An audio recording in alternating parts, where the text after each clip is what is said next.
আচ্ছা, আগের দিন আমরা ডিসকাস করেছিলাম একটা RC coupled amplifier, multi stage amplifier, তার প্রভাবটা আমরা ডিসকাস করেছিলাম এবং সেটা কিভাবে কাজ করে সেটা আমরা ডিসকাস করেছিলাম। তো আজকে আমরা দেখব এটার অ্যাডভান্টেজ কি আছে, ডিসঅ্যাডভান্টেজ কি আছে। তো দেখো, এই যে RC coupled amplifier, it has an excellent frequency response. The gain is constant over the audio frequency range, which is the region of most importance in case of speech, music, etc. মানে এখানে বলছে যে gain যেটা পাওয়া যাচ্ছে এই ধরনের amplifier থেকে, সেটা কোন রেঞ্জের মধ্যে কনস্ট্যান্ট? 50 হার্টজ থেকে শুরু করে 20,000 হার্টজ, এই রেঞ্জের মধ্যে কনস্ট্যান্ট। হ্যাঁ, হ্যাঁ বলো। 50,000 থেকে 20,000 কিলো হার্জ, এটা এক্সপেরিমেন্টালি প্রুভ করেছে তাই? হ্যাঁ, এটা এক্সপেরিমেন্টালি প্রুভ করে দেখা গেছে এরকম রেসপন্স পাওয়া যাচ্ছে। কিন্তু আমরা যে অডিও ফ্রিকোয়েন্সি, মানে আমরা যে কথা বলি, সেটা আমরা কত, মানে আমরা যে শুনতে পাই সেটা কত থেকে কতর মধ্যে থাকলে শুনতে পাই আমরা? সেটা হচ্ছে 20 হার্টজ থেকে শুরু করে আপ টু 20,000 হার্টজ পর্যন্ত। এটাই হচ্ছে আমাদের অডিও ফ্রিকোয়েন্সি রেঞ্জ। তার মানে বোঝা যাচ্ছে এখানে আমরা যে ফ্রিকোয়েন্সি রেসপন্সটা পাচ্ছি, আর আমরা কথাবার্তাগুলো শুনি, আমরা যে অডিও শুনি, সেক্ষেত্রেও যে ফ্রিকোয়েন্সিটা থাকে, দুটো হচ্ছে অলমোস্ট ম্যাচিং। ঠিক আছে, ওখানেও হচ্ছে 20 হার্টজ থেকে শুরু করে 20,000 হার্টজ, আর এখানে হচ্ছে 50 হার্টজ থেকে শুরু করে 20,000 হার্টজ পর্যন্ত। মানে অলমোস্ট দুটো যে ফ্রিকোয়েন্সি রেঞ্জ, মানে আমরা যে অডিও শুনি তার সঙ্গে এইখানে যে রেঞ্জের মধ্যে গেনটা কনস্ট্যান্ট আছে, দুটো অলমোস্ট সেম। তো সে কারণে কি হচ্ছে, যদি কোনো অডিও ফ্রিকোয়েন্সি সিগন্যালকে আমাকে অ্যাম্পলিফাই করতে হয়, মানে কোনো একটা ধরো ভয়েস, আমরা লাউড স্পিকারে কথা বলছি বা কোনো অডিও আমরা অ্যাপ্লিকেশন শুনছি, যেমন হচ্ছে মিউজিক, স্পিচ, ঠিক আছে, এই সমস্ত যে অডিও যেগুলোকে আমরা শুনি, সেগুলোকে যদি অ্যাম্পলিফিকেশন করতে হয়, তাহলে এই ধরনের অ্যাম্পলিফায়ার ব্যবহার করলে খুব ভালো হয়। এর কারণ হচ্ছে আমাদের গেইন যেটা আছে সেটা অলমোস্ট কনস্ট্যান্ট। আমরা এটাই চাই কোনো একটা অ্যাম্পলিফায়ারের ক্ষেত্রে, এটা খুব ভালো একটা গুণ যদি তার গেইনটা ফ্রিকোয়েন্সি চেঞ্জ হওয়ার সঙ্গে সঙ্গে চেঞ্জ না হয়। এটা হচ্ছে খুবই ভালো গুণ। এবং যে যত আমরা অডিও শুনি সেগুলো মোটামুটি এই রেঞ্জের মধ্যেই থাকে। তো এই রেঞ্জের মধ্যে থাকার জন্য সেটা খুব ভালো একটা অ্যাম্পলিফিকেশন দেয়, যে কারণে এই সমস্ত অ্যাপ্লিকেশনের জন্য আমরা আরসি কাপল অ্যাম্পলিফায়ারকে ইজিলি ইউজ করতে পারি। ঠিক আছে, 2 নাম্বার হচ্ছে it has lower cost since it employs resistors and capacitors which are cheap. মানে এটা দামেও সস্তা হয়। ঠিক আছে, কারণ এখানে কেবলমাত্র রেজিস্টার এবং ক্যাপাসিটারই ইউজ করতে হচ্ছে, যেগুলো কস্ট খুব একটা বেশি নয়।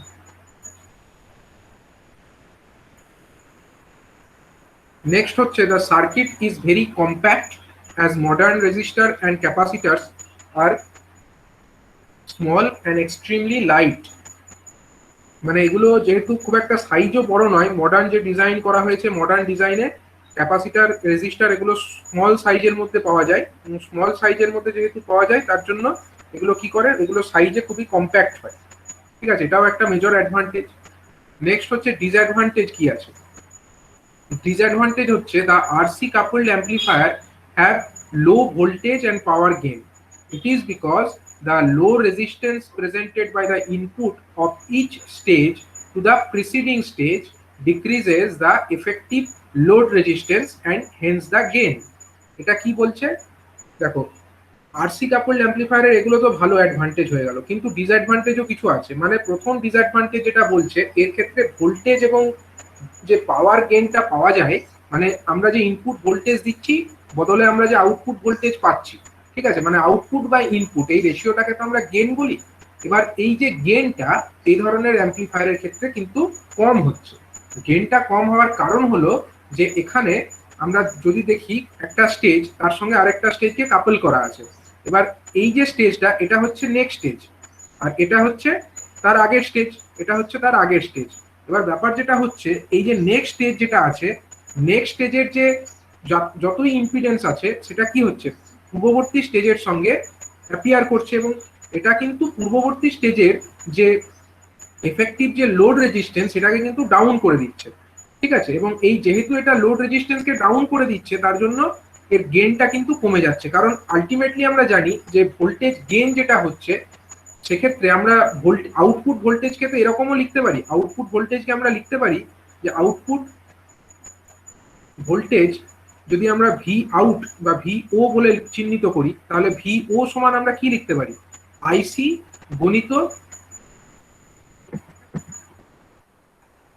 আইসি মানে হচ্ছে কালেক্টর কারেন্ট, গণিত হচ্ছে আমাদের কালেক্টরের যে টার্মিনালের ওখানে যে রেজিস্ট্যান্সটা লেগে আছে সেটাকে আমরা সাপোজ আর এল নাম দিচ্ছি, ঠিক আছে। এবার এই আর এল যে রেজিস্ট্যান্সটা সেটা কিন্তু আমরা লোড রেজিস্ট্যান্স বলছি।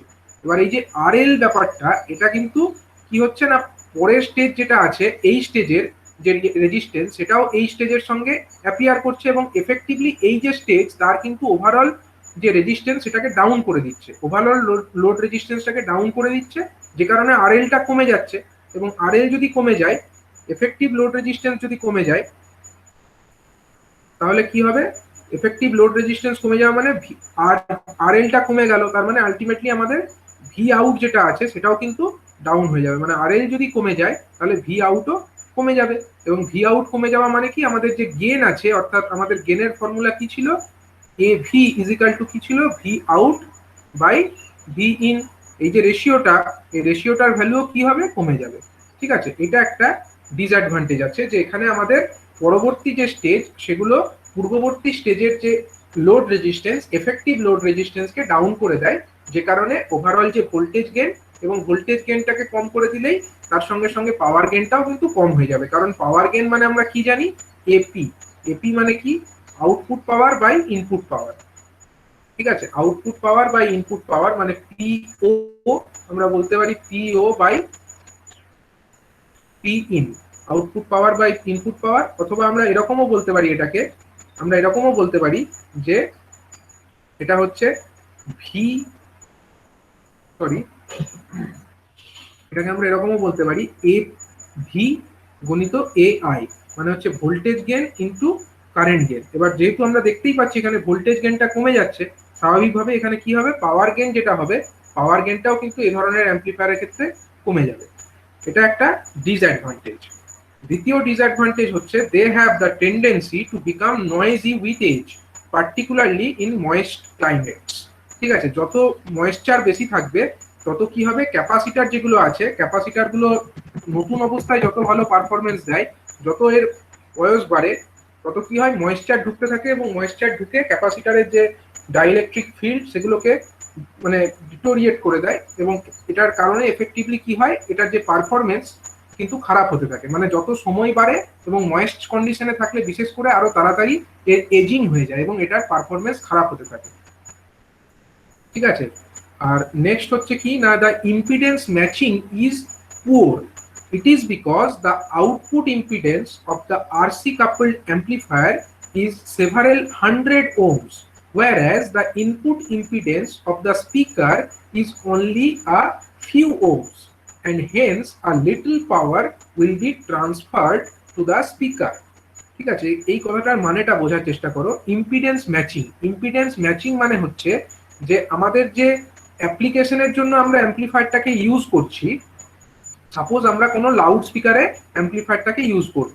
ঠিক আছে, অ্যাম্পলিফায়ারের মাধ্যমে আমরা কি করি, কোনো একটা সিগন্যালকে আমরা অ্যাম্পলিফাই করি। তো ধরা যাক এখানে আমরা কোনো সিগন্যাল, ভয়েস সিগন্যাল আমরা অ্যাপ্লাই করলাম। ঠিক আছে, তার মানে এটা হলো আমাদের কি সাইড, এটা হলো ইনপুট সাইড। এখানে আমরা V1 ভোল্টেজ অ্যাপ্লাই করেছি, এখানে কারেন্ট কত আছে, I1 কারেন্ট আছে। এই যে চৌকোনা বক্স আছে এটাকে আমরা ধরে নিচ্ছি এটা হলো অ্যাম্পলিফায়ার। তাহলে অ্যাম্পলিফায়ার থেকে আমরা নিশ্চয়ই আউটপুট পাবো একটা, আউটপুটটাকে আমরা ধরে নিচ্ছি ভোল্টেজ V2, এবং আউটপুট যে কারেন্ট আমরা পাচ্ছি ধরে নিচ্ছি আমরা সেই কারেন্টটা হলো I2। এবার এই যে অ্যাম্পলিফায়ার থেকে প্রাপ্ত যে ভোল্টেজ সেটাকে তো আমরা কোনো একটা ডিভাইসে গিয়ে অ্যাপ্লাই করব। ধরা যাক এই ডিভাইসটা হলো আমাদের একটা লাউড স্পিকার। ঠিক আছে, সাপোজ এটা হলো একটা লাউড স্পিকারে আমরা অ্যাপ্লাই করলাম। ঠিক আছে, তার মানে বলতে পারি এখানে আমার যে লাউড স্পিকারটা আছে, মানে এইটা যদি আমার লাউড স্পিকার হয়, সরি, যদি ওইটা আমার লাউড স্পিকার হয়, এইটা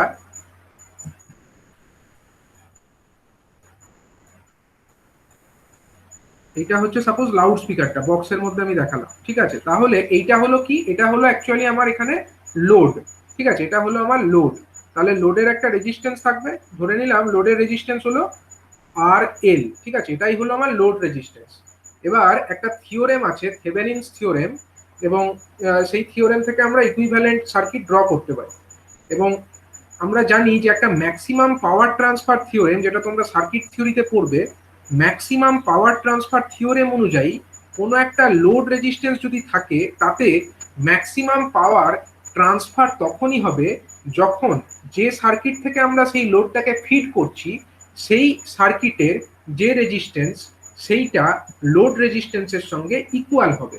ঠিক আছে, মানে যদি আমরা ধরে নিই যে এই যে অ্যাম্পলিফায়ার, এটা আমাদের অ্যাম্পলিফায়ার আছে, এই অ্যাম্পলিফায়ারের তো একটা ইনপুট ইম্পিডেন্স আছে, একটা আউটপুট ইম্পিডেন্স আছে, মানে ইনপুটের দিককার একটা ইম্পিডেন্স আর আউটপুট সাইডের আরেকটা ইম্পিডেন্স আছে। ঠিক আছে, এবার লোডের সঙ্গে কে কানেক্ট হয়ে আছে?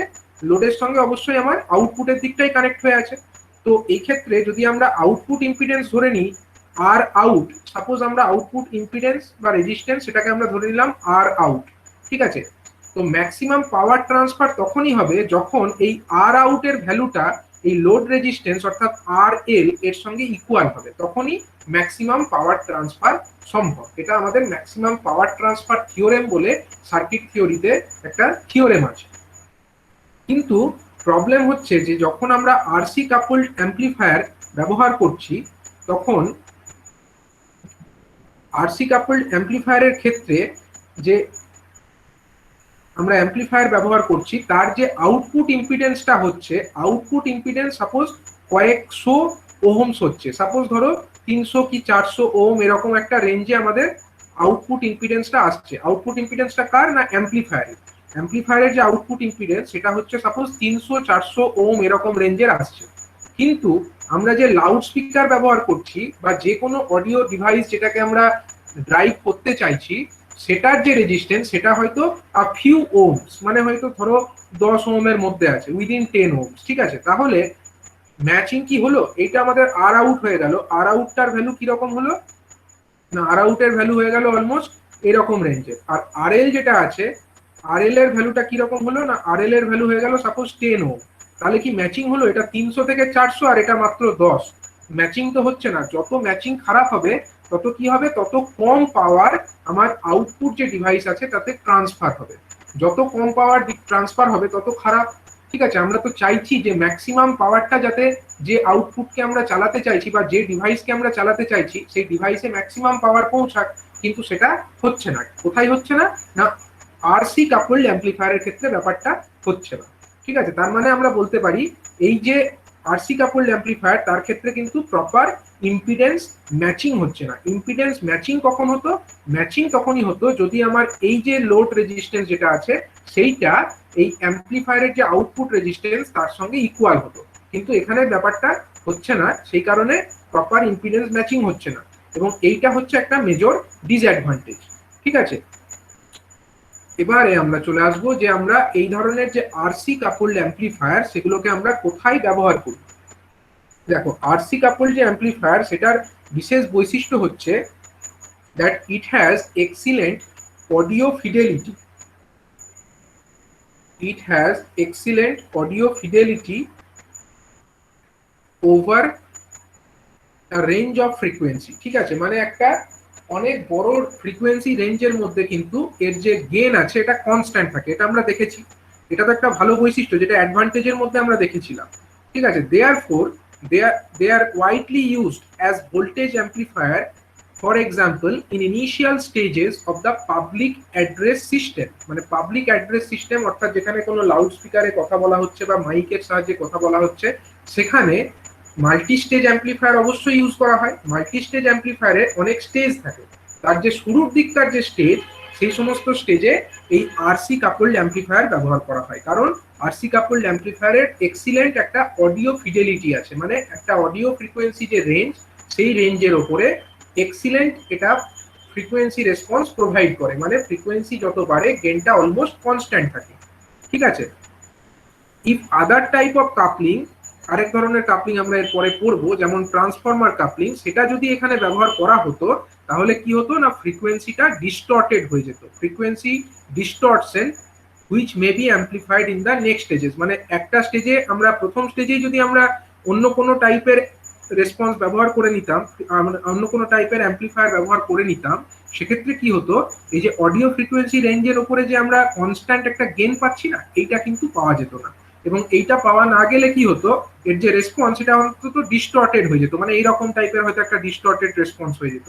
এবং যত প্রথম দিকে যত ডিস্টর্টেড হবে, পরবর্তী ক্ষেত্রে সেগুলো আরো বেশি ডিস্টর্টেড হবে, এবং এইভাবে কিন্তু সেই রেসপন্সটা একটা পুয়ার রেসপন্স হয়ে যেত। যে কারণে আমাদেরকে যে কোনো পাবলিক অ্যাড্রেস সিস্টেম যেখানে ব্যবহার করা হবে, সেখানে ইনিশিয়াল স্টেজেস অর্থাৎ প্রাথমিক যে ধাপগুলো আছে মাল্টি স্টেজ অ্যাম্পলিফায়ারের, সেখানে আমাদেরকে এই ধরনের আরসি কাপলড অ্যাম্পলিফায়ারই ইউজ করতে হবে। ঠিক আছে, এটা হচ্ছে একটা মেজর অ্যাডভান্টেজ।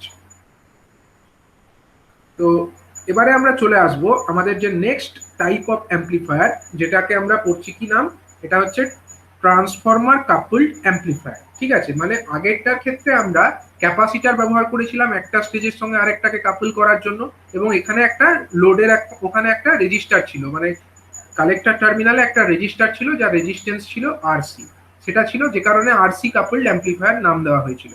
কিন্তু এইখানে এটাকে নাম দেওয়া হচ্ছে কি না, ট্রান্সফরমার কাপলড অ্যাম্পলিফায়ার। ঠিক আছে, এবার এখানে কেন এটা আনা হচ্ছে না, the main reason of low voltage and power gain of RC coupled amplifier is that the effective load of each stage is decreased due to low resistance presented by the input of each stage to the preceding stage। মানে RC coupled অ্যাম্পলিফায়ারের ক্ষেত্রে আমরা voltage গেনটা কেন কম পাচ্ছিলাম বা পাওয়ার গেনটা কেন কম পাচ্ছিলাম সেটা আমরা আগেই ডিসক্রাইব করলাম, যে সেখানে ব্যাপারটা হচ্ছিল যে পরবর্তী যে স্টেজ আছে, মানে নেক্সট স্টেজ যেটা আছে, অর্থাৎ এখানে এই যে সেকেন্ড স্টেজ যেটা আছে, এটা কি করছে না পূর্ববর্তী স্টেজের উপরে একটা লোডিং এফেক্ট ক্রিয়েট করছে, এবং যে কারণে পূর্ববর্তী স্টেজের যে এফেক্টিভ রেজিস্ট্যান্স যেটা ছিল, সেই এফেক্টিভ রেজিস্ট্যান্সটা কম হয়ে যাচ্ছিল, এফেক্টিভ লোড রেজিস্ট্যান্সটা কম হয়ে যাচ্ছিল, যে কারণে এ ধরনের অ্যাম্পলিফায়ারের ক্ষেত্রে কিন্তু ভোল্টেজ গেইন যেটা আছে সেটার ভ্যালুটা কম হচ্ছিল, যেটা আমরা ডিসঅ্যাডভান্টেজের মধ্যে পড়েছি। ঠিক আছে, now if the effective load resistance of each stage could be increased, then the voltage and power gain could also be increased। এটা বি হবে। ঠিক আছে, মানে হচ্ছে কি যে যদি দেখা যায় যে একটা স্টেজের লোড রেজিস্ট্যান্সকে বাড়ানো সম্ভব হচ্ছে, সেক্ষেত্রে কি হচ্ছে না সেটা পূর্ববর্তী স্টেজের যে এফেক্টিভ লোড রেজিস্ট্যান্স সেটাকে বাড়াতে সাহায্য করবে, এবং এফেক্টিভ লোড রেজিস্ট্যান্সটাকে বাড়ালেই কিন্তু আমরা বেশি ভোল্টেজ গেইন পেতে পারবো। ঠিক আছে, এবার এই যে ব্যাপারটা বেশি ভোল্টেজ গেইন পাওয়ার যে আমাদের উদ্দেশ্য, সেটা কিভাবে সফল হবে, সেইটা সফল হবে বাই ইউজিং ট্রান্সফরমার কাপলিং। মানে ট্রান্সফরমার কাপলিংটা আমরা এই কারণেই ব্যবহার করছি, যেহেতু আমাদের যে আরসি কাপলড অ্যাম্পলিফায়ার সেখানে আমরা বেশি ভোল্টেজ বা পাওয়ার গেইন পাচ্ছিলাম না, সেই ডিসঅ্যাডভান্টেজটাকে দূর করার জন্য আমরা ট্রান্সফরমার কাপলিং এর দিকে আসছি। ঠিক আছে, by the use of impedance changing properties of transformer, the low resistance of a stage or load can be reflected as a load resistance to the previous high load resistance to the previous stage। তো এক্ষেত্রে আমাদেরকে ট্রান্সফরমারের একটা বিশেষ বৈশিষ্ট্য আছে, সেই বিশেষ বৈশিষ্ট্যটাকে আমরা কাজে লাগিয়ে কি করব না, আমরা এক্ষেত্রে পূর্ববর্তী স্টেজের যে ইম্পিডেন্স সেটাকে আমরা বাড়াতে সমর্থ হব। ঠিক আছে, তো আমরা একটু ট্রান্সফরমারের সেই প্রপার্টিটা পরে ডিসকাস করব, তার আগে আমরা দেখে নিই যে এই ধরনের যে ট্রান্সফরমার কাপলড অ্যাম্পলিফায়ার তার সার্কিট ডায়াগ্রামটা কিরকম থাকে।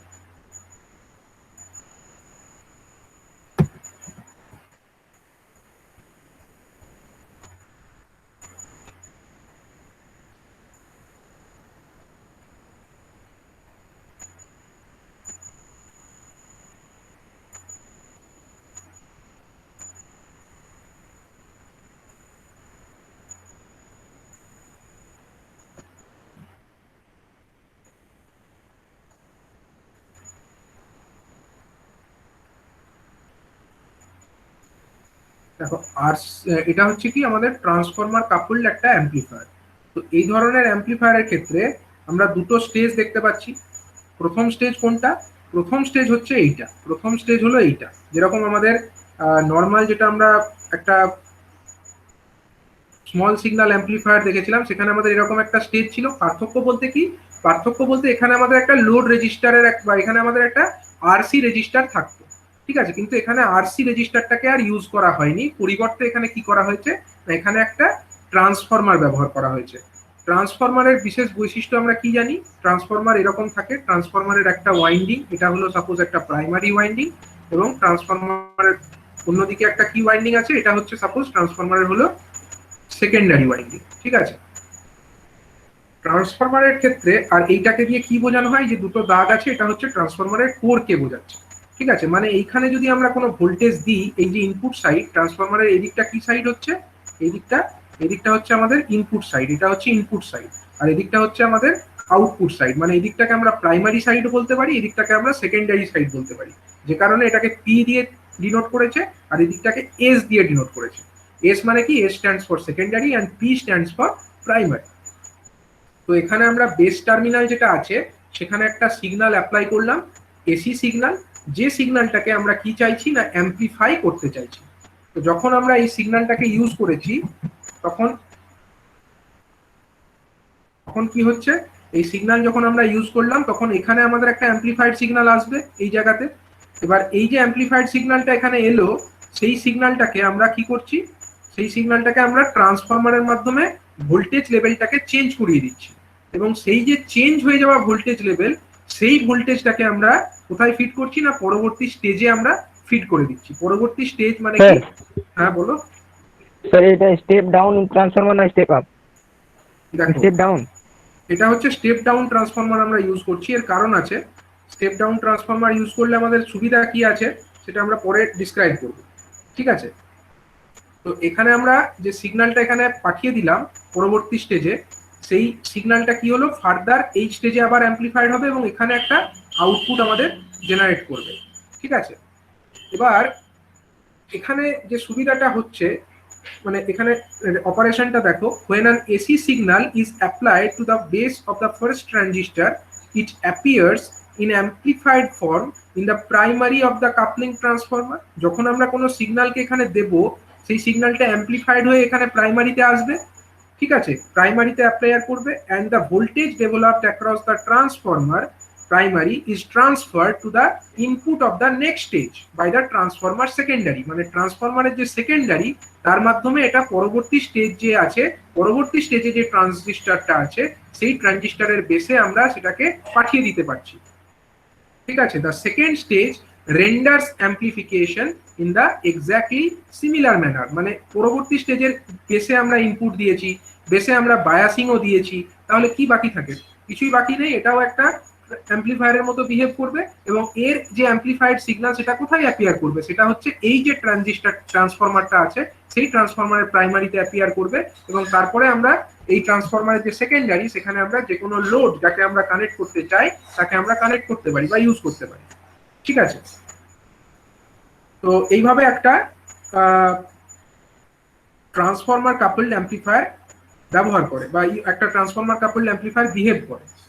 তো এরপরে আমরা চলে আসব হচ্ছে যে আমাদের যে এর ফ্রিকোয়েন্সি রেসপন্স, সেইটা কিরকম দেখতে হয়। Frequency response characteristics of a transformer coupled amplifier. তো এর যে ফ্রিকোয়েন্সি রেসপন্স সেটা কিন্তু অনেক বেশি পুয়ার হয়, মানে আগেরটার ক্ষেত্রে বা আরসি কাপলডের ক্ষেত্রে আমরা ফ্রিকোয়েন্সি রেসপন্সটা কিন্তু অনেক বেটার পেয়েছিলাম। বেটার বলতে কি, মানে ওয়াই অ্যাক্সিস বরাবর আমাদের গেইন আছে, এক্স অ্যাক্সিস বরাবর আমাদের ফ্রিকোয়েন্সি আছে। আগেরটা যেটা আমাদের ছিল অর্থাৎ আরসি কাপলড অ্যাম্পলিফায়ার, তার ক্ষেত্রে আমরা কেমন পেয়েছিলাম, আমাদের প্রথমে লো ফ্রিকোয়েন্সিতে কম ছিল, আস্তে আস্তে বাড়লো, অডিও ফ্রিকোয়েন্সিতে কনস্ট্যান্ট থাকলো, কনস্ট্যান্ট থাকার পরে একদম হাই ফ্রিকোয়েন্সিতে গিয়ে সেটা আবার ডাউন হলো, আমরা এরকম একটা রেসপন্স পেয়েছিলাম। তার ক্ষেত্রে না, এটা ছিল আমাদের আরসি কাপলডের ক্ষেত্রে। কিন্তু এই যে আমাদের ট্রান্সফরমার কাপলড অ্যাম্পলিফায়ার, তাদের ক্ষেত্রে রেসপন্সটা দেখো, এর রেসপন্সটা কিন্তু প্রথমে কম ছিল, তারপরে বাড়লো, তারপরে কিছুক্ষণ কনস্ট্যান্ট থাকলো, দিয়ে আবার বাড়লো, তারপরে আবার কমতে থাকলো। মানে কোনো স্টেডি একটা রেসপন্স কিন্তু আমরা পাবো না। স্টেডি রেসপন্স যদি না পাই, তার মানে কি, গেনটা কনস্ট্যান্ট থাকছে না। একটা নির্দিষ্ট ফ্রিকোয়েন্সি রেঞ্জের ওপরে গেনটা যদি কনস্ট্যান্ট থাকে, তবেই একমাত্র সেই সিগন্যালটাকে আমরা আনডিস্টর্টেড ম্যানারে বা অপরিবর্তিতভাবে পরবর্তী স্টেজে ট্রান্সফার করতে পারি। কিন্তু সেই ব্যাপারটা এখানে কিন্তু ঘটছে না, কারণ এর যে গেন আছে সেটা ফ্রিকোয়েন্সির সঙ্গে সঙ্গে খুব দ্রুত হারে পরিবর্তিত হচ্ছে।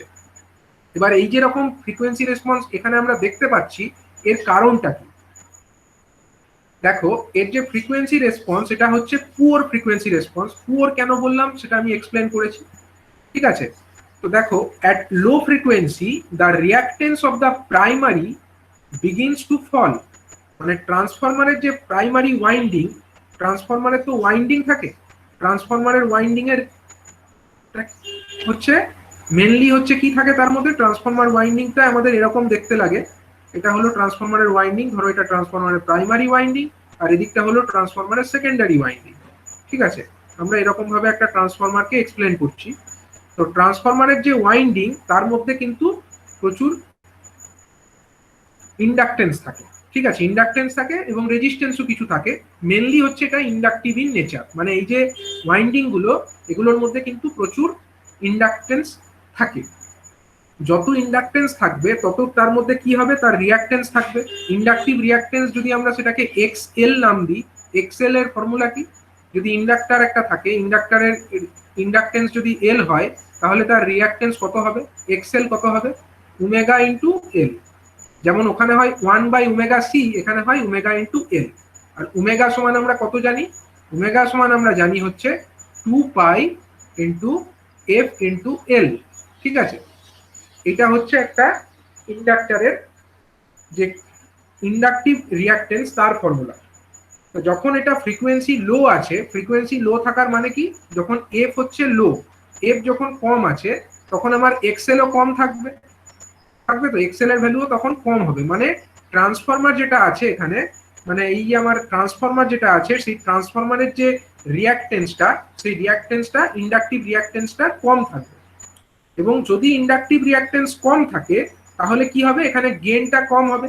কারণ এই যে ট্রান্সফরমার আমরা ড্র করলাম এটা অ্যাকচুয়ালি কার সঙ্গে লেগে আছে, আমি পুরো ডায়াগ্রামটা ড্র করছি না, এই অ্যাকচুয়ালি এটা কালেক্টরের সঙ্গে লেগে আছে। তো এরকম একটা যদি আমাদের ট্রানজিস্টর থাকে, এটা হয় যদি আমাদের base terminal, this is our base terminal and this is our collector terminal, this is our emitter terminal. তো ফ্রম দ্য ডায়াগ্রাম আমরা কি দেখতে পাচ্ছি, যে কালেক্টর যেটা আছে কালেক্টরের সঙ্গেই তো অ্যাকচুয়ালি আমাদের ট্রান্সফরমারটা লেগে আছে। তো যখন এখান দিয়ে যে কারেন্টটা ফ্লো হচ্ছে, এই যে কারেন্ট কালেক্টরের মধ্যে দিয়ে ফ্লো হচ্ছে, আমরা সাপোজ সেই কালেক্টর কারেন্টের নাম দিচ্ছি আমরা আইসি, মানে এখান দিয়ে আমাদের আইসি কারেন্ট ফ্লো করছে। আইসি কারেন্টটা এখান দিয়ে আসবে, এখান দিয়ে এসে ট্রান্সফরমার ট্রানজিস্টরের এখানে ঢুকবে, ঠিক আছে। মানে আইসি কারেন্ট অ্যাকচুয়ালি ট্রান্সফরমারের প্রাইমারি ওয়াইন্ডিং দিয়ে পাস করছে।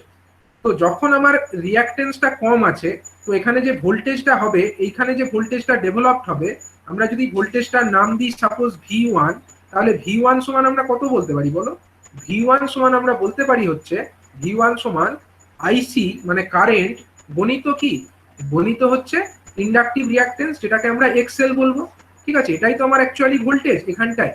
তো এই যে এক্সএল এর ভ্যালুটা কি হচ্ছে, লো ফ্রিকোয়েন্সিতে কম হচ্ছে। এক্সএল এর ভ্যালু যদি কম হয় তার মানে V1 যেটা আছে, মানে এখানে যে আমার ভোল্টেজ যেটা ডেভেলপ হবে ট্রান্সফরমারের প্রাইমারিতে, সেটাও কম হবে। এবং এখানে যদি কম ডেভেলপ হয়, পরবর্তী যে মানে নেক্সট যেটা সেকেন্ডারি, সেখানেও আমার কম ভোল্টেজই যাবে। তার মানে কি, তার মানে হচ্ছে আমাদের এখানে যে গেইন যেটা আমরা পাচ্ছি, গেইনটা কিন্তু কম হচ্ছে, কারণ আমাদের যে ট্রান্সফরমারের প্রাইমারি সেখানে অ্যাকচুয়ালি কম ভোল্টেজ ডেভেলপ হচ্ছে, কারণ তখন রিয়াক্টেন্সটা কমে যাচ্ছে তাই, ঠিক আছে। তার জন্য আমাদের যে লো ফ্রিকোয়েন্সি সেই সময় গেইনটা কম আছে, গেইনটা যত ফ্রিকোয়েন্সি বাড়ছে গেইনটা আস্তে আস্তে বাড়ছে, এই ব্যাপারটা এই কারণে ঘটছে, ঠিক আছে। তাহলে হাই ফ্রিকোয়েন্সিতে কি হচ্ছে, হাই ফ্রিকোয়েন্সিতে এই গেইনটা যে কমে গেল, এই গেইনটা কমে যাওয়ার কারণটা কি, হাই ফ্রিকোয়েন্সিতে এই গেইনটা কমে যাওয়ার কারণ কি? এর কারণ হচ্ছে দেখো, at high frequency the capacitance between the turns of the winding acts as bypass condenser to reduce the output voltage and hence the gain, ঠিক আছে। এর মানে হচ্ছে এই যে ট্রান্সফরমার যেগুলো আছে, ট্রান্সফরমারে এগুলোকে কি বলে, এগুলোকে বলে ট্রান্সফরমারের এক একটা টার্ন, ঠিক আছে, পাক, ঠিক আছে। ট্রান্সফরমারের এক একটা, এই যে আমরা ড্র করছি এগুলো হচ্ছে এক একটা পাক, এটা একটা পাক, এটা একটা পাক, পাক মানে হচ্ছে এগুলোকে টার্নও বলা যায়, ঠিক আছে, এটা একটা টার্ন। তো এরকম ভাবে আমাদের ট্রান্সফরমারে ধরো ওয়াইন্ডিং আছে।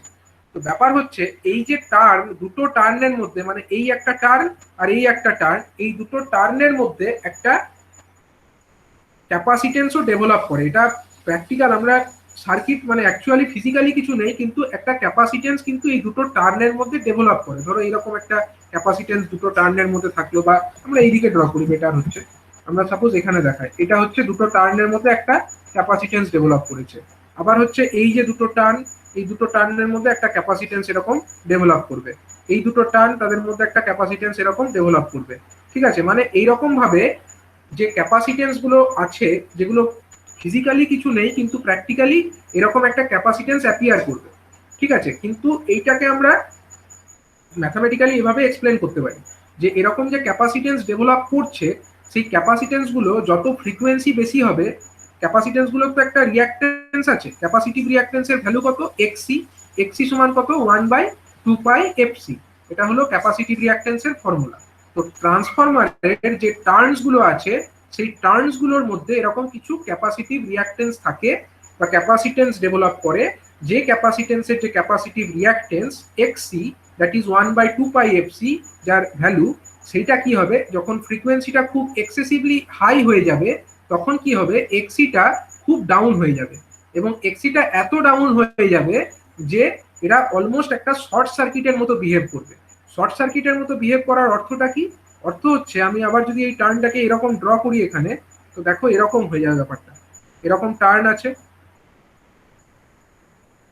সাপোজ এরকম কিছু টার্নস আছে ট্রান্সফরমারে। তো এই যে ক্যাপাসিটেন্স গুলো ছিল, এগুলো যদি শর্ট সার্কিটের মতো বিহেভ করে, মানে এই টার্নের সঙ্গে এই টার্ন শর্ট হয়ে গেল, এই টার্নের সঙ্গে এই টার্ন শর্ট হয়ে গেল, এই টার্নের সঙ্গে এই টার্ন শর্ট হয়ে গেল, যদি শর্টের মতো বিহেভ করে, তার মানে কি, তার মানে হচ্ছে এইখান দিয়ে যে কারেন্টটা আসবে, সেই কারেন্টটা আমার কি আর এই পাথ হয়ে যাবে, না এই শর্ট পাথ যেটা পাচ্ছে সেটা দিয়ে যাবে। সবসময় কারেন্ট সবসময় লো রেজিস্ট্যান্স পাথ খোঁজে, তার মানে এই যে শর্ট হয়ে যাওয়া পাথ গুলো, এগুলোর মধ্যে দিয়েই কারেন্টটা মেনলি ফ্লো করবে। মানে কালেক্টর কারেন্ট যেটা আসবে ট্রান্সফরমারের প্রাইমারিতে, সেটা এই শর্ট হয়ে যাওয়া যে পাথ, যেটা ক্যাপাসিটিভ রিঅ্যাক্টেন্স গুলো প্রোভাইড করছে, সেই পাথ দিয়ে ফ্লো করবে। এবং সেই পাথ দিয়ে যদি ফ্লো করে, তার মানে আলটিমেটলি যে ভোল্টেজটা এখানে পাবো আমরা V1, যদি আমরা সেটাকে বলি, যদি V1 আমরা ভোল্টেজটা বলি, সেই ভোল্টেজের মান কি হবে, অ্যাকচুয়ালি যে কারেন্ট ফ্লো করছে আইসি গণিত হচ্ছে যে পাথ দিয়ে যাচ্ছে তার রিঅ্যাক্টেন্স কত বা ইম্পিডেন্স কত। তো যেহেতু এটা অলমোস্ট শর্ট সার্কিট, তার মানে যে এক্স যেটা যাবে, যেটা অ্যাকচুয়ালি এক্স সি যেটাকে আমরা বলবো, সেই পাথটাই অ্যাকচুয়ালি এর রিঅ্যাক্টেন্স হবে। তো এটা খুবই ডাউন হয়ে যাওয়ার জন্য ভোল্টেজ গেইন, মানে আলটিমেটলি আমরা যে ভোল্টেজটা পাবো, এই ভোল্টেজটা will be very very low, মানে এটা খুবই স্মল হয়ে যাবে, মানে খুব ছোট হয়ে যাবে। তার মানে যে আমার ইনপুট, ট্রান্সফরমারের যে ইনপুটে যে ভোল্টেজটা আমরা পাবো, এই ছবিতে দেখো ট্রান্সফরমারের যে ইনপুট প্রাইমারি ওয়াইন্ডিং, সেখানে আমরা যে ভোল্টেজটা পাবো, সেই ভোল্টেজের মানটা, মানে এখানে প্রাপ্ত ভোল্টেজের মানটা খুব কম হয়ে যাবে। এবং যদি এখানে প্রাপ্ত ভোল্টেজ কম হয়, পরবর্তী স্টেজেও কম ভোল্টেজই যাবে। ঠিক আছে, তার মানে হচ্ছে আমাদের এখানে যে ভোল্টেজটা আমরা পাচ্ছি সেটা কম হয়ে যাওয়ার মানে হচ্ছে গেইনটা কমে যাবে।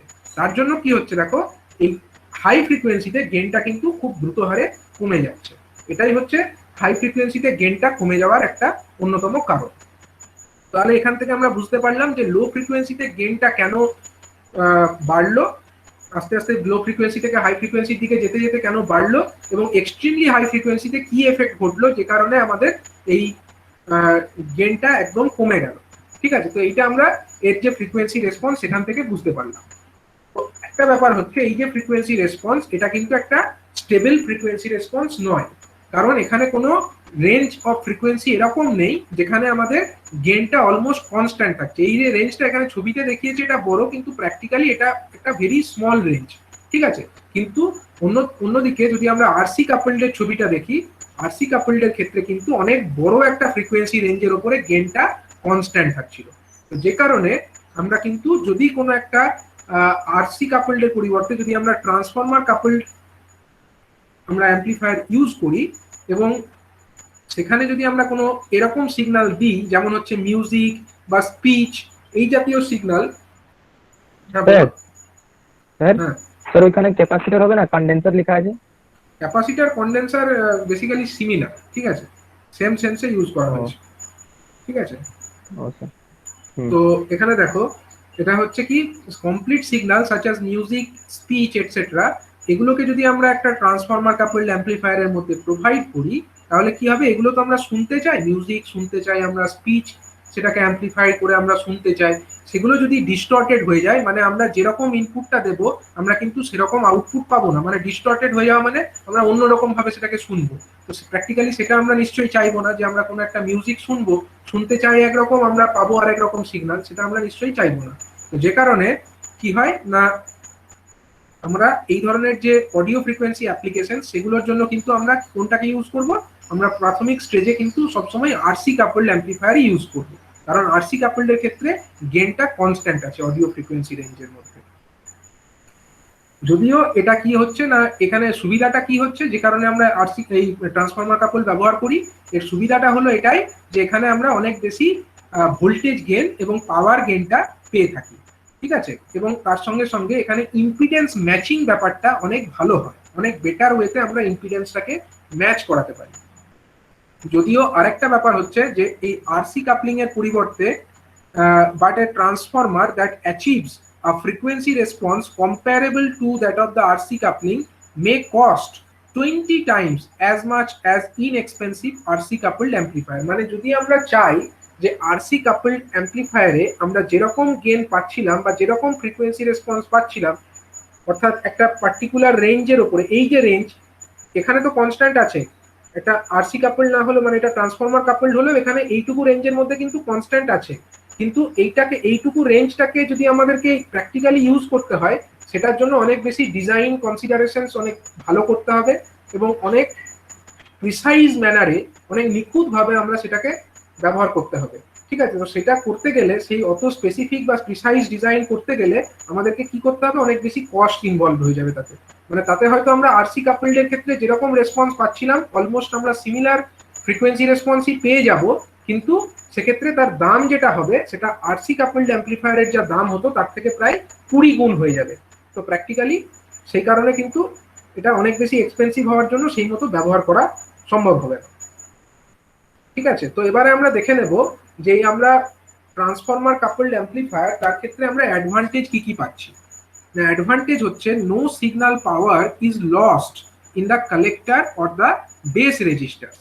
যেটা হচ্ছিল কি আরসি কাপলডের ক্ষেত্রে আমাদের কালেক্টরে একটা রেজিস্টার লাগানো ছিল, আরসি কাপলডের ছবিতে দেখো, আরসি কাপলডের ছবিতে আমাদের এখানে একটা আরসি রেজিস্টার আছে, এই রেজিস্টারের মধ্যে যখন আমাদের কারেন্ট ফ্লো হচ্ছে সেই কারেন্টের জন্য তো একটা ভোল্টেজ ড্রপ এখানে হচ্ছে, মানে এবং আই স্কোয়ার আর লসও হচ্ছে, এখানে একটা পাওয়ার লস হচ্ছে, কিন্তু সেই পাওয়ারটা কিন্তু আমরা নেক্সট স্টেজে নিয়ে যেতে পারছি না, আমরা নিয়ে যাচ্ছি ভোল্টেজটাকে, কিন্তু পাওয়ার লস যেটা এখানে হয়ে যাচ্ছে সেটা তো আমাদের আনইউটিলাইজডই থেকে গেল, সেটাকে আমরা কোনো কাজে লাগাতে পারলাম না। সেরকম ভাবেই এখানে যে বেস আছে, বেসের মধ্যে দিয়েও সিগন্যালটা পাস করছে, তো তার মানে বেসের যে রেজিস্টার সেখানেও কিন্তু একটা কারেন্ট ফ্লো হবে এবং সেটার জন্য একটা পাওয়ার লস হবে, তো সেই পাওয়ার লসটাও কিন্তু এখানে একটা কম পাওয়ার গেনের অন্যতম কারণ। কিন্তু যখন আমরা এখানে ট্রান্সফর্মার কাপলিং ব্যবহার করছি, ট্রান্সফর্মার কাপলিং এ কি আমার কোনো রেজিস্টার সেখানে আছে? ট্রান্সফর্মার কাপলিং এর ক্ষেত্রে কিন্তু কোনো রেজিস্টার এখানে আমার নেই। দেখো এখানে আমার আছে কি, এখানে একটা ট্রান্সফর্মার আছে, ট্রান্সফর্মারের মধ্যে কিন্তু অতটাও পাওয়ার লস হবে না, তো এখানেও আমার পাওয়ার লস হচ্ছে না এবং এই বেস রেজিস্টার এখানেও কিন্তু কোনো পাওয়ার লস ঘটছে না, তো যে কারণে এখানে পাওয়ার লসটা কম হচ্ছে, এটা একটা অ্যাডভান্টেজ যে no signal power is lost in the collector or the base resistors. 2 number হচ্ছে an excellent impedance matching can be achieved by a transformer coupled amplifier. It is easy to make an inductive reactance of the primary equal to the output impedance of the transistor, ঠিক আছে, output impedance of the transistor and inductive reactance of the secondary equal to input impedance of the next stage. Impedance matching ব্যাপারটা কি আমি আগেই বললাম যে maximum power transfer একটা theorem আছে, যে থিওরেম অনুযায়ী কি বলছে, যখন কোনো লোডকে আমরা কানেক্ট করব সেই লোডের মধ্যে যদি ম্যাক্সিমাম পাওয়ার আমরা ট্রান্সফার করতে চাই সেক্ষেত্রে আমাদের লোডের যে রেজিস্ট্যান্স আছে তার সঙ্গে আমাদের যে আউটপুট যে রেজিস্ট্যান্স বা আউটপুট যে ইম্পিডেন্স সেটা ম্যাচ করলে সেই ক্ষেত্রে সর্বোচ্চ পাওয়ার লোডের মধ্যে ট্রান্সফার হয়। এবারে আমরা এই আরসি কাপলডের ছবিটা একবার দেখে নিই, আরসি কাপল নয় সরি, ট্রান্সফর্মার কাপল। ট্রান্সফর্মার কাপলডের ক্ষেত্রে দেখো এইখানে আমাদের এই যে প্রাইমারি ওয়াইন্ডিং আর সেকেন্ডারি ওয়াইন্ডিং ট্রান্সফর্মারের তাদের কত ইম্পিডেন্স হবে সেইটাকে আমরা কিন্তু ট্রান্সফরমার যখন ডিজাইন করব আমরা সেটাকে ইচ্ছামতো ডিজাইন করতে পারি। প্রাইমারি এবং সেকেন্ডারি ওয়াইন্ডিং এর যে কত ইম্পিডেন্স তারা থাকবে, কত রিঅ্যাক্টেন্স প্রোভাইড করবে, সেটাকে আমরা ডিজাইন স্টেজে নির্ধারণ করতে পারি। এবার আমরা যদি ডিজাইনটা এরকম ভাবে করি যে এই যে আমার প্রথম স্টেজ, এখান থেকে এইটুকু, এটা তো আমাদের প্রথম স্টেজ। এই যে প্রথম স্টেজে আমাদের যে অ্যাম্পলিফায়ারটা আছে, এখানে আমাদের একটা এই যে ট্রানজিস্টর, তাদের একটা রিঅ্যাক্টেন্স বা তাদের একটা ইম্পিডেন্স আছে। মানে এই যে স্মল সিগন্যাল অ্যাম্পলিফায়ারের প্রথম স্টেজ, এর নিশ্চয় একটা আউটপুট ইম্পিডেন্স আছে। তো ম্যাক্সিমাম পাওয়ার ট্রান্সফার কখন হবে? ম্যাক্সিমাম পাওয়ার ট্রান্সফার তখনই হবে এই যে ট্রানজিস্টর সমেত যে স্মল সিগন্যাল অ্যাম্পলিফায়ারের প্রথম স্টেজ, তার যে আউটপুট ইম্পিডেন্স, তার একটা আউটপুট ইম্পিডেন্স আমরা সাপোজ সেটাকে Z1 নাম দিচ্ছি। দ্যাট সেইটাকে যদি আমরা এই যে ট্রান্সফরমার, তার যে প্রাইমারি যে ওয়াইন্ডিং আছে, তার তো একটা রিঅ্যাক্টেন্স আছে, সেটাকে আমরা ধরলাম ZP। ঠিক আছে, তাহলে এখানে দুটো জিনিস আমরা ধরলাম, একটা হলো Z1। Z1টা কি? এই যে টোটাল জিনিসটার যে ইনপুট, মানে ইনপুট স্টেজ যেখানে আমরা অ্যাপ্লাই করছি, যে স্মল সিগন্যাল অ্যাম্পলিফায়ারের প্রথম স্টেজে তার যে আউটপুট ইম্পিডেন্স, সেটাকে আমরা সাপোজ Z1 বলছি। আর ZPটা কি? ZPটা হচ্ছে এই যে ট্রান্সফরমার আমরা ব্যবহার করছি, সেই ট্রান্সফরমারের প্রাইমারি ওয়াইন্ডিং এর ইম্পিডেন্স। যদি আমরা ডিজাইনটা এমন ভাবে করতে পারি যে কি না, এই যে আমার Z1 যেটা ছিল, যেটা আমার এই স্মল সিগন্যাল অ্যাম্পলিফায়ারের যে প্রথম স্টেজের আউটপুট ইম্পিডেন্স, সেইটা যদি ইকুয়াল টু ZP হয়, তাহলে কি হবে? তাহলে ম্যাক্সিমাম পাওয়ার আমার এই যে ট্রান্সফরমারের প্রাইমারি, সেখানে ট্রান্সফার হবে। ট্রান্সফরমারের প্রাইমারিটাই এক্ষেত্রে লোডের কাজ করছে, তার মানে এখানে ম্যাক্সিমাম পাওয়ার তখন ট্রান্সফার হবে। আবার যদি ডিজাইনটা আমরা এটাও সেট করে দিই এরকম যে এটা তো নেক্সট স্টেজ, এই স্টেজটাকে কি বলবো? এটাকে আমরা নেক্সট স্টেজ বলবো। তো নেক্সট স্টেজের যে ইনপুট ইম্পিডেন্স, সাপোজ আমরা সেটাকে নাম দিচ্ছি Z2। এই Z2 যেটা নেক্সট স্টেজের ইনপুট ইম্পিডেন্স, সেটাকে যদি আমরা এই ট্রান্সফরমারের যে সেকেন্ডারি, তার যে ইম্পিডেন্স অর্থাৎ ZS, সেটার সঙ্গে ইকুয়াল করে দিই, তাহলে কি হবে? ট্রান্সফরমারের সেকেন্ডারিতে যে পাওয়ারটা আসবে, তার মধ্যে ম্যাক্সিমাম পাওয়ারটা পরবর্তী স্টেজের ইনপুটে ট্রান্সফার হয়ে যাবে। এটা হচ্ছে ম্যাক্সিমাম পাওয়ার ট্রান্সফার অনুযায়ী আমরা পেয়েছি। সুতরাং এই দুটো তো আমাদের হাতে, ZPটাও আমাদের হাতে, ZP অর্থাৎ ট্রান্সফরমারের প্রাইমারি ওয়াইন্ডিং এর ইম্পিডেন্স কত হবে সেটাও আমাদের হাতে, আর ট্রান্সফরমারের সেকেন্ডারি ওয়াইন্ডিং এর ইম্পিডেন্স কত হবে সেটাও আমাদের হাতে। কারণ ট্রান্সফরমারের ডিজাইন তো যখন করা হবে, এগুলোকে ইচ্ছা মতো সেট করা যাবে। তাহলে এই দুটো প্রসেস যদি করা হয়, তখন কি হবে? তখন আমরা ম্যাক্সিমাম পাওয়ার কিন্তু ট্রান্সফার করতে পারবো। একটা স্টেজ থেকে তার পরবর্তী স্টেজে আমরা ম্যাক্সিমাম পাওয়ার ট্রান্সফার করতে পারবো as per maximum power transfer theorem. ঠিক আছে, এটাকে বলা হয় ইম্পিডেন্স ম্যাচিং। আর আরেকটা হচ্ছে যে due to the excellent impedance matching the transformer coupling provides higher gain. অবশ্যই যদি ইম্পিডেন্স ম্যাচিং ভালো হয়, তখন কি হবে? গেইনটা অনেক বেশি হবে, কারণ আউটপুটে ভোল্টেজ বেশি পাওয়া যাবে, তার মানে গেইনটা অনেক বেশি হবে। And as a matter of fact, a single stage of properly designed transformer coupling can provide the gain of 2 stage of RC coupling. এটা খুব ভাইটাল ব্যাপার।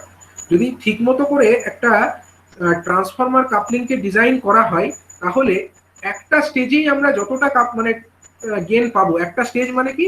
এখানে আমাদের দুটো স্টেজ আছে।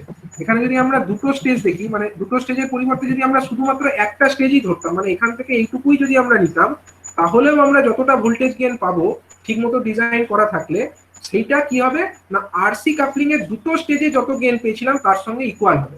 তার মানে এখানে কস্টটা কিন্তু বেঁচেও যাবে। কারণ কি, আমাদের একটা স্টেজ যদি আমরা ইউজ করি, তাহলে আমাদের একটা ট্রানজিস্টর ইউজ করলে হচ্ছে, এই একটা set of biasing register use করলেই হচ্ছে, একটা আমাদের RE এবং একটা CE ইউজ করলেই হচ্ছে, কিন্তু সেক্ষেত্রে আমাদের ডবল করে লাগছিল। তার মানে যদি প্রপারলি ডিজাইন করা যায় এই ট্রান্সফরমারের রিঅ্যাক্টেন্স বা ইম্পিডেন্সটাকে, সেক্ষেত্রে আমরা একটা মাত্র স্টেজেই যতটা গেইন পাবো, সেটা দুটো স্টেজ অফ RC কাপলিং অ্যাম্পলিফায়ারের সঙ্গে সেম হবে। ঠিক আছে, এটাও একটা মেজর অ্যাডভান্টেজ। নেক্সট আমরা চলে আসবো যে আমাদের ডিসঅ্যাডভান্টেজ কি আছে ট্রান্সফরমার কাপলিং এর ক্ষেত্রে। না, it has poor frequency response, that is the gain varies considerably with frequency. ফ্রিকোয়েন্সির সাথে সাথে গেইনটা কিন্তু কনস্ট্যান্ট থাকছে না, গেইনটা খুব ভ্যারি করছে, এটা একটা ডিসঅ্যাডভান্টেজ। নেক্সট হচ্ছে the coupling transformers are bulky and fairly expensive at audio frequencies. যে ট্রান্সফরমার ব্যবহার করা হয় সেগুলো অনেক মোটা হয়, অনেক ভারী হয়, এবং ভারী হওয়ার জন্য এবং সেটা এক্সপেন্সিভও হয়। ঠিক আছে, অডিও ফ্রিকোয়েন্সির জন্য এই যে ট্রান্সফরমার ইউজ করা হবে এটা অনেক এক্সপেন্সিভও হবে। ঠিক আছে, তো এটাও একটা ডিসঅ্যাডভান্টেজ। নেক্সট হচ্ছে the frequency distortion is higher, that is low frequency signals are less amplified as compared to the high frequency signals। মানে লো ফ্রিকোয়েন্সির ক্ষেত্রে ফ্রিকোয়েন্সি ডিস্টরশন যেটা, মানে ফ্রিকোয়েন্সি ডিস্টরশন এখানে যেহেতু হাই আছে, তো লো ফ্রিকোয়েন্সি যে সিগন্যাল সেগুলো কিন্তু লেস অ্যাম্প্লিফাইড থাকবে, অন্যদিকে হাই ফ্রিকোয়েন্সি সিগন্যালস গুলো কিন্তু বেশি অ্যাম্প্লিফাইড হবে। বুঝতেই পারছো, লো ফ্রিকোয়েন্সিতে গেনটা কম আছে, গেন কম মানে কম অ্যাম্প্লিফাইড হবে, হাই ফ্রিকোয়েন্সিতে বেশি অ্যাম্প্লিফাইড হবে, আবার এক্সেসিভলি হাই চলে গেলে তখন আবার গেনটা কমে যাবে। ঠিক আছে, and transformer coupling tends to introduce হাম ইন দ্য আউটপুট। যখন একটা ট্রান্সফরমার চলে, ট্রান্সফরমারের যে কোর মেটেরিয়াল থাকে সেই কোর মেটেরিয়ালস গুলোর মধ্যে ম্যাগনেটোস্ট্রিকশন হয়। এই ম্যাগনেটোস্ট্রিকশনের জন্য ট্রান্সফরমার চললে একটা হামিং নয়েজ আমরা শুনতে পাই। এই যে নয়েজটা আছে সেই নয়েজটা কি হবে, একটা স্টেজের যে নয়েজ সেটা পরের স্টেজে যাবে, পরের স্টেজের যে নয়েজ সেটা এর পরেও যদি স্টেজ ইউজ করি সেখানেও যাবে, মানে নয়েজটা একটা স্টেজ টু আরেকটা স্টেজ ফার্দার অ্যাম্প্লিফাই হতে থাকবে। তো এটাও একটা মেজর ডিসঅ্যাডভান্টেজ। তো এইগুলো আমরা একটা ট্রান্সফরমার কাপলডের অ্যাডভান্টেজ এবং ডিসঅ্যাডভান্টেজের ফ্যাক্টরস গুলো আলোচনা করলাম। এবারে আমরা দেখবো যে ট্রান্সফরমার কাপলিং এটাকে ইউজ কোথায় করা হয়। Transformer coupling is mostly used for impedance matching. এটা আমরা এতক্ষণ অনেকবার ডিসকাস করেছি ইম্পিডেন্স ম্যাচিং ব্যাপারটা কি। তো এই ইম্পিডেন্স ম্যাচিং এর কাজে ট্রান্সফরমার কাপলিং কিন্তু প্রচুর ব্যবহার করা হয়। না, in general the last stage of a multi stage amplifier is a power stage. Here effort is made to transfer maximum power to the output device, that is loud speaker. মানে যখন আমরা public address সিস্টেমের কথা বললাম সেখানে কি final স্টেজে একটা লাউড স্পিকার থাকে এবং সেখানে অনেকগুলো স্টেজ থাকে। তো প্রাথমিক যে স্টেজগুলো 5-6টা হয়তো স্টেজ থাকে অ্যাম্প্লিফিকেশনের। তো প্রাথমিক যে স্টেজেস গুলো সেখানে আমরা কি ব্যবহার করব, সেখানে আমরা আরসি কাপলিং ইউজ করব। কিন্তু ফাইনাল যে স্টেজটা মানে একদম যেটা লোডের সঙ্গে কানেক্টেড, লোড মানে কি, লোড মানে হচ্ছে সাপোজ দ্য লাউড স্পিকার। ঠিক আছে, সেই ফাইনাল স্টেজে কিন্তু আমরা ট্রান্সফরমার কাপলিং ইউজ করব। তো এটা যদি করা হয় ফাইনাল স্টেজে আমরা ইম্পিডেন্সটাকে প্রপারলি ম্যাচ করে দিতে পারবো। ঠিক আছে, এর আগে আমরা আগের যে এক্সাম্পলটা সেখানে আমরা বলেছি যে ট্রান্সফরমারের যে লাউড স্পিকার যেটা আমরা লাগাই সেটার যে রেজিস্ট্যান্স থাকে বা ইম্পিডেন্স থাকে এটা নিয়ারলি কত হয়, ফিউ ওহমস হয়। অন্যদিকে একটা অ্যাম্প্লিফায়ারের যে আউটপুট ইম্পিডেন্স হয় সেটা নিয়ারলি 300-400 ওহমস এরকম হয়। দুটোর মধ্যে যদি ম্যাচিং না হয় তাহলে বেশি পাওয়ার এই লাউড স্পিকারে ট্রান্সফার হবে না। লাউড স্পিকারে যদি বেশি পাওয়ার ট্রান্সফার না হয় আমরা প্রপারলি অ্যাম্প্লিফাইড সিগন্যাল পাবো না। তো যে কারণে কি করা হয় না, একটা অ্যাম্প্লিফায়ার তো অনেকগুলো স্টেজ নিয়ে গঠিত হয়, মাল্টি স্টেজ অ্যাম্প্লিফায়ার। তো মাল্টি স্টেজ অ্যাম্প্লিফায়ারের ধরো প্রথম স্টেজ সিগন্যাল দিলাম, আউটপুট পেলাম। ঠিক আছে, এটা ধরো প্রথম স্টেজ, সেখানে আমরা ইনপুট সিগন্যাল দিলাম, একটা আউটপুট পেলাম, সেটাকে আমরা পরের স্টেজের সঙ্গে কাপলিং করলাম। এটা হলো সাপোজ আমাদের কাপলিং, এটা ধরো ফার্স্ট স্টেজ, এটা ধরো আমাদের কাপলিং। সেকেন্ড স্টেজে আমরা এটাকে ইনপুট হিসাবে দিলাম, সেকেন্ড স্টেজে এটা আমাদের ধরো স্টেজ 2, এটাকে আমরা 2 নম্বর স্টেজ নাম দিচ্ছি। তারপরে আমরা আবার কি করলাম, আবার আমরা কাপলিং ইউজ করব। কাপলিং ইউজ করে আমরা যে সিগন্যালটা পাবো এটা একটা কাপলিং, এটাকে আমরা নেক্সট স্টেজে অ্যাপ্লাই করে দেবো। নেক্সট স্টেজে আমরা যে সিগন্যালটা অ্যাপ্লাই করলাম, suppose this is the stage 3। ঠিক আছে, এরকম করে করে অনেকগুলো স্টেজ আমাদের থাকে, সাপোজ 5-6টা স্টেজ আছে, আমি ডটেড লাইন দিয়ে দেখালাম। তো ফাইনাল স্টেজে আমাদের কি থাকবে, ফাইনাল স্টেজে সাপোজ আমরা এখানে আমাদের স্টেজ 6 আছে, এটা এরকম মাঝে মাঝে কাপলিং আছে এবং এটা হলো ফাইনালি আমাদের স্টেজ 6, সরি এটা ধরো আমাদের স্টেজ 6। এবং স্টেজ 6 থেকে আমরা যেটা পাবো সেটাকে ফাইনালি আমরা কোথায় অ্যাপ্লাই করব না, সেটাকে আমরা একটা লাউড স্পিকারে সাপোজ অ্যাপ্লাই করছি। এখানে আমরা সিগন্যাল, ইনপুট সিগন্যাল এখানে দিয়েছি ইনপুট V1, আর এখানে আমরা আলটিমেটলি একটা লাউড স্পিকারের মধ্যে সিগন্যালটাকে ফিড করে দিচ্ছি। Suppose this is the loud speaker. ঠিক আছে, তো এখানে আমরা এটা যেটা করছি এখানে অনেকগুলো স্টেজ ইউজ করছি, তার মধ্যে এটা একটা কাপলিং, এটা একটা কাপলিং, এখানে আরো কিছু কাপলিং আছে। তো ব্যাপারটা এরকম যে প্রথম যে কাপলিং, এই কাপলিং বা এই কাপলিং, এগুলোকে আমরা সাপোজ আরসি কাপলিং ইউজ করব। প্রথম স্টেজের গুলোকে আমরা সাপোজ আরসি কাপলিং ইউজ করব, কিন্তু এইটা যেটা ফাইনাল স্টেজ, এর আগে যে কাপলিংটা থাকবে, এই যে কাপলিংটা থাকছে ফাইনাল স্টেজের আগের কাপলিং, এটাকে আমরা কি ইউজ করব না, এটা হবে কিন্তু আমাদের একটা ট্রান্সফর্মার কাপলড অ্যাম্পলিফায়ার। ঠিক আছে, এটা কিন্তু আমাদের একটা এখানে ট্রান্সফর্মার কাপলড আমরা ইউজ করব।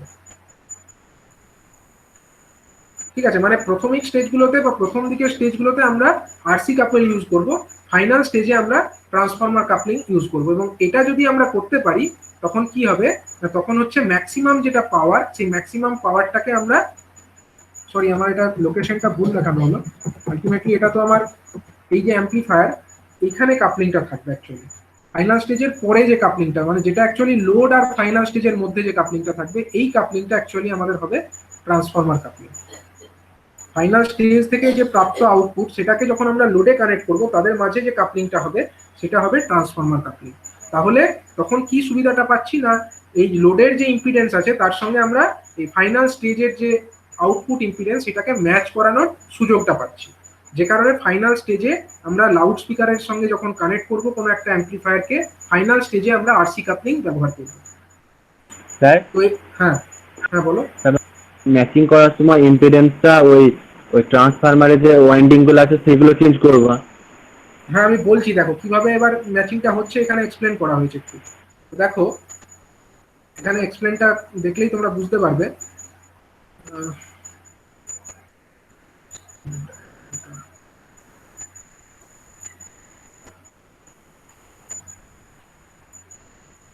আচ্ছা, ধরো এখানে একটা ইম্পিডেন্স ম্যাচিং কিভাবে করা হচ্ছে আমরা এক্সপ্লেন করি। এখানে ডায়াগ্রামটা মিস হয়ে গেছে,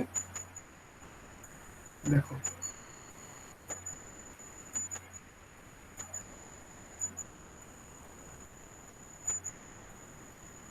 এটা ধরো একটা ট্রান্সফরমারের প্রাইমারি, এটা 4, এটা হলো ট্রান্সফরমারের সেকেন্ডারি। ঠিক আছে, ট্রান্সফরমারের যে সেকেন্ডারি, এটা হলো সাপোজ ট্রান্সফরমারের সেকেন্ডারি, এটা হলো ট্রান্সফরমারের সেকেন্ডারি। সাপোজ আমরা ট্রান্সফরমারের সেকেন্ডারিতে কোনো লোডকে কানেক্ট করেছি, সাপোজ এখানে আমার লোডটা আছে, আমি এটাকে বক্স করে, চৌকোনা বক্স করে দেখাচ্ছি। মনে করো এটাই হলো লাউড স্পিকার, ধরে নাও এটাই হলো লাউড স্পিকার। লাউড স্পিকার যেটা আছে তার যে রেজিস্ট্যান্স আমরা ধরে নিচ্ছি এটা হলো আর এল। ঠিক আছে, আর এল। এবার আমরা ধরে নিচ্ছি যে ট্রান্সফরমারের যে প্রাইমারি ওয়াইন্ডিং যেটা আছে, তাতে যে নাম্বার অফ টার্নস আছে, সাপোজ এটাতে আমার নাম্বার অফ টার্নস হচ্ছে NP. N stands for number of turns and P stands for primary. আর এই যে সেকেন্ডারি ওয়াইন্ডিং আছে তাতে যে নাম্বার অফ টার্নস আছে আমি ধরে নিচ্ছি NS. N stands for number of turns and S stands for secondary. তো এইভাবে যদি একটা ট্রান্সফরমার থাকে, তার এই দিকে কি আছে, এই দিকটাতে আমার কি লেগে আছে না, এই দিকটাতে আমার ট্রানজিস্টরটা লেগে আছে। ট্রানজিস্টরের কালেক্টর টার্মিনালের সঙ্গে এটা তো লেগে আছে। তো ধরো এটা হলো ট্রানজিস্টর,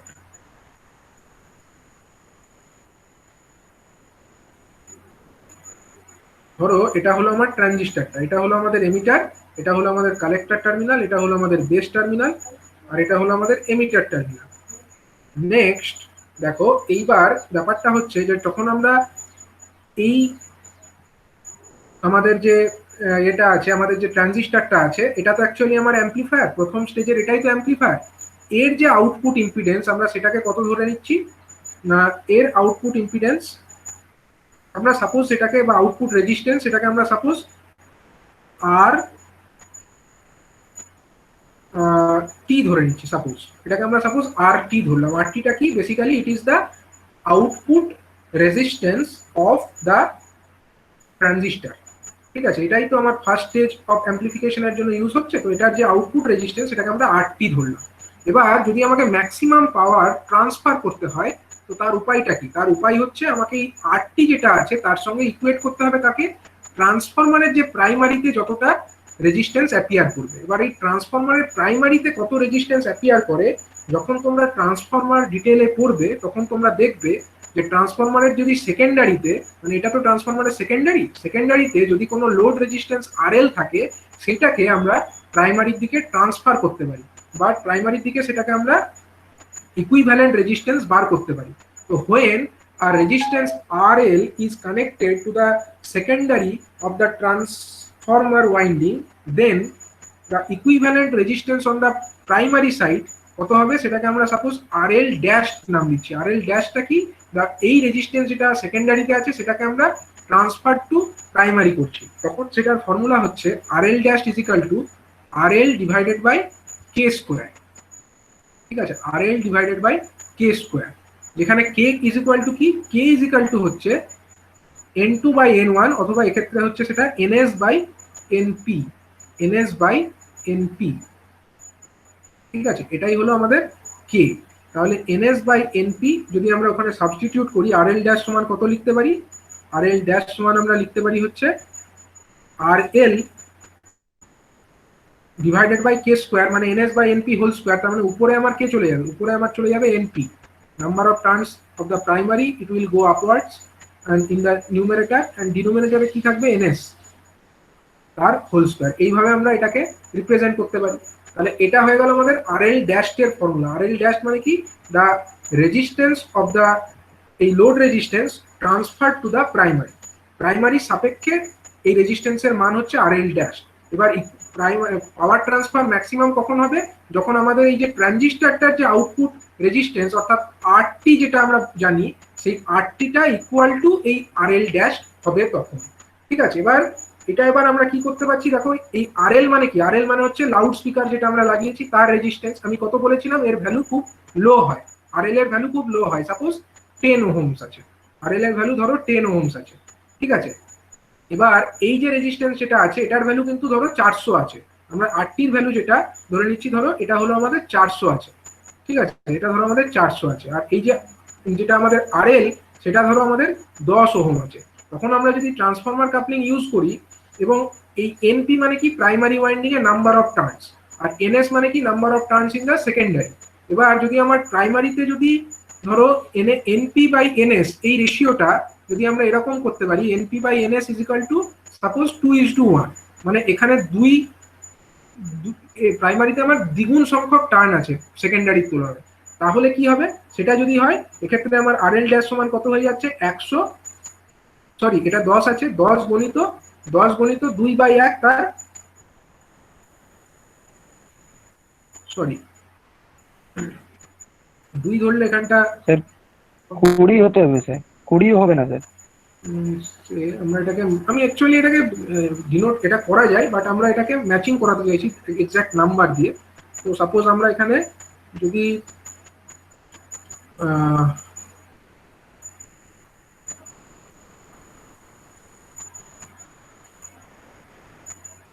ধরো এটা হচ্ছে আমাদের 10 আছে, তো 10 না ধরে আমরা এটাকে সাপোজ একটু বেশি ধরি, যদি আমরা 2:1 ধরি, তাহলে কি হচ্ছে, 2:1 ধরলে এটা হয়ে যাচ্ছে আমাদের 40 হচ্ছে, তাই তো। কিন্তু আমরা যদি এটাকে ধরো, এটা সাপোজ আমাদের এক্সাম্পলটা আমরা এখানে দেখে নিই কত আছে, if RL is equal two 100, তো এখানে 100 দেওয়া আছে এক্সাম্পলটায়। তো আমরা যদি ধরে নিই এটা RLটা ইজ ইকুয়াল টু আমার সাপোজ 100 ছিল, তাহলে 100 হলে তো হয়ে যাবে। এটা যদি আমাদের 100 থাকে তখন কি হবে, RL ইজ ইকুয়াল টু মানে কি, এই যে আমাদের যে লাউড স্পিকার আছে, আমি ধরে নিচ্ছি এটা 100 আছে, যদিও এতটা থাকে না, সেক্ষেত্রে টার্নস রেশিওটা চেঞ্জ হবে। যদিও এটাকে আমরা ধরে নিই 100 আছে, আর আমাদের যে ট্রানজিস্টর যেটা আছে তার যে আউটপুট রেজিস্ট্যান্স সেটা 400 আছে। এবার আমরা ম্যাচ করাবো কি করে, ম্যাচ করানোর প্রসেসটা হচ্ছে যে আমরা ধরো NP বাই NS মানে ট্রান্সফরমারের primary winding by secondary winding এই টার্নস রেশিওটা 2:1 রাখলাম, তখন কত হয়ে যাবে, 400 গণিত 2/1 তার হোল স্কোয়ার, মানে এটা তখন আমাদের 400 হয়ে যাবে। মানে RL ড্যাশ অর্থাৎ that resistance, load resistance transfer to the primary, that will become how much, that will become 400 ohms। এবং আমাদের প্রাইমারিতে যেটা লেগে আছে অর্থাৎ ট্রানজিস্টর, সেই ট্রানজিস্টরের যে আউটপুট রেজিস্ট্যান্স সেটাও 400 ওহম, তার মানে দুটো ম্যাচ করে গেল। তো দুটো ম্যাচ করানোর জন্য আমাকে কি ইউজ করতে হলো, আমাকে একটা ট্রান্সফরমার ইউজ করতে হলো। সেই ট্রান্সফরমারের প্রাইমারিতে বেশি টার্নস আছে, সেকেন্ডারিতে কম টার্ন আছে, এরকম ট্রান্সফরমারকে কি ধরনের ট্রান্সফরমার বলে বলো তো। প্রাইমারিতে যদি বেশি সংখ্যক step down, step down step down বেশি সংখ্যক টার্ন প্রাইমারিতে আছে, সেকেন্ডারিতে আমাদের কম আছে। এটা ধরো NP number of turns in the primary, and ns হচ্ছে number of turns in the secondary. যদি np গ্রেটার দ্যান ns হয়, that means it is a step down transformer. Step ডাউনে কি হয়, আমরা যদি এখানে বেশি ভোল্টেজ দিই, VP will be greater than VS, কম ভোল্টেজ আমরা আউটপুটে পাবো। ঠিক আছে, মানে আমরা স্টেপ ডাউন ট্রান্সফরমার ইউজ করে আমাদের এই যে ইম্পিডেন্স ম্যাচিং এই কাজটাকে আমরা সফলভাবে করতে পারবো। ঠিক আছে, তো এইভাবে আমরা একটা ট্রান্সফরমার কাপলড অ্যাম্পলিফায়ারকে ইউজ করতে পারি। ঠিক আছে, তো নেক্সট ডেতে আমরা এই লাস্ট আর একটা কাপলিং আছে, সেটাকে বলা হয় ডাইরেক্ট কাপলড অ্যাম্পলিফায়ার, সেই সম্পর্কে আলোচনা করব। আজকে ক্লাসে কোনো ডাউট আছে কারণ? স্যার, হ্যাঁ বলুন। নম্বর অফ টার্নস বাড়লে তো মানে ইম্পিডেন্সের মানও চেঞ্জ হয়ে যাবে। না, এই যে আমরা এটা কিন্তু মানে আমরা একবার ডিজাইন সেট করে নেওয়ার পরে আর তো করতে পারবো না। মানে আমাদেরকে দেখে নিতে হবে আমরা যে অ্যাম্পলিফায়ার ইউজ করছি তার আউটপুট রেজিস্ট্যান্স কত আছে, সেটাকে আমরা ফার্স্টে সেন্স করে নেবো, তো ফার্স্টে চেক করে নেবো। ঠিক আছে, এর আউটপুট রেজিস্ট্যান্স ফার্স্টেই চেক করে নেবো, তারপরে আমরা ডিসাইড করবো যে আমরা কত ইস টু কত টার্নস রেশিও ট্রান্সফরমার ব্যবহার করব, বা কত তার রেজিস্ট্যান্স ইম্পিডেন্স কত হবে, সেগুলো আমরা ডিজাইন স্টেজে তখনই ডিসাইড করে নেবো, বা সেই অনুযায়ী আমরা ট্রান্সফরমার পারচেজ করবো। ঠিক আছে, মানে একবার এগুলো পারচেজ করে নেওয়ার পরে এগুলো তো আর চেঞ্জ হবে না। বলো। লোড রেজিস্ট্যান্সের মানটা তো ফিক্স থাকবে না, এটা তো চেঞ্জ হতে পারে। লোড রেজিস্ট্যান্সের মানটা যেরকম ভাবে চেঞ্জ হবে আমরা সেরকম ভাবে আমাদের মানে ওটা অ্যাপ্রক্সিমেটলি একটা রেঞ্জে কনস্ট্যান্টই থাকে। ঠিক আছে, মানে হয়তো 100 বা কারোরটা হয়তো 80, বা কোনো পার্টিকুলার অ্যাপ্লিকেশন যদি ধরো আমরা লাউড স্পিকারের কথাই ধরি, তো এমন হবে না যে একটা লাউড স্পিকারের 100 হলে আর অন্যটার মানে 20 হবে, এরকম কিন্তু নয়। মানে একটা অলমোস্ট একটা সেই পার্টিকুলার অ্যাপ্লিকেশনের জন্য হয়তো 100টা হয়তো 90 হলো কি 110 হলো, এরকম রেঞ্জে হলে তাহলে আমরা ম্যাক্সিমাম পাওয়ার ট্রান্সফারটা করতে পারবো। মানে হয়তো ম্যাক্সিমাম পাওয়ার ট্রান্সফার না হলেও অলমোস্ট কিন্তু ম্যাক্সিমামের দিকে যাবে। এবার যদি কমও হয়, কম হলে কি সেটা কাজ করবে না? কাজ তো করবে, কিন্তু আমাদের যেটা হচ্ছে গেইনটা কম হয়। ঠিক আছে, তো যে কোনো আমরা পার্টিকুলার জন্য অ্যাম্পলিফায়ার, সেটাকে আমরা পার্টিকুলার তার জন্য স্পেসিফাইড যে লাউড স্পিকার সেখানেই আমরা ইউজ করবো। যে পার্টিকুলার অ্যাপ্লায়েন্সের জন্য যে কোনো মাল্টি স্টেজ অ্যাম্পলিফায়ার, তার জন্য যে মাইক আছে সেই মাইকটাকেই আমরা সেখানে লাগাবো। আমরা তো অন্য কোনো জায়গাকার মাইক বা অন্য কোনো ছোট মাইক বা বড় মাইক আমরা সেই জায়গায় ইউজ করবো না। ঠিক আছে, মানে স্পেসিফিক অ্যাপ্লিকেশনের জন্য স্পেসিফিক যদি আমরা ডিভাইস ইউজ করি তাহলে আমরা ম্যাক্সিমাম পাওয়ার ট্রান্সফার করতে পারবো। স্যার বলছি লাউড স্পিকার ছাড়া আর এর অ্যাপ্লিকেশন কি হতে পারে? লাউড স্পিকার ধরো মিউজিক সিস্টেম, যেটা আমরা মানে শুনি, মানে আমরা যে গান শুনি কোথাও। ঠিক আছে, পাবলিক অ্যাড্রেস সিস্টেম। ঠিক আছে, এইগুলো অডিও অ্যাপ্লিকেশন, মানে এগুলোই, মানে যেখানে তুমি কোনো একটা কম জোরে কথা বলছো, মাইক্রোফোন। ঠিক আছে, কম হালকা কথা বলছো বা লাইটলি কথা বলছো, সেটা হচ্ছে অ্যাম্পলিফাইড হয়ে একটা মানে জোরে শোনা যাবে সেটা। স্যার, হ্যাঁ বলো। যখন আমরা কোনো কথা বলছি তখন তার অ্যাম্পলিটিউড চেঞ্জ হওয়ার সাথে সাথে ফ্রিকোয়েন্সিটা চেঞ্জ হচ্ছে। ফ্রিকোয়েন্সিটা চেঞ্জ হলেও অলমোস্ট কিন্তু মানে রেঞ্জের মধ্যে থাকছে, অডিও ফ্রিকোয়েন্সি রেঞ্জের মধ্যে তো থাকছে, সেই জন্য খুব একটা গেনের পরিবর্তন ঘটছে না। ফ্রিকোয়েন্সি তো চেঞ্জ হচ্ছেই, মানে ধরো ছেলেদের গলার ফ্রিকোয়েন্সি এক, মেয়েদের কথার ফ্রিকোয়েন্সি এক, বা যখন আমরা কোনো কথা জোরে বলছি তখন তার ফ্রিকোয়েন্সি এক, হালকা করে বললে তার ফ্রিকোয়েন্সি আর এক। ফ্রিকোয়েন্সি চেঞ্জ হয় কিন্তু সেই রেঞ্জটা এমন কিছু বেশি নয়, এবং সেটা সবসময় অডিও ফ্রিকোয়েন্সি রেঞ্জের মধ্যেই থাকছে।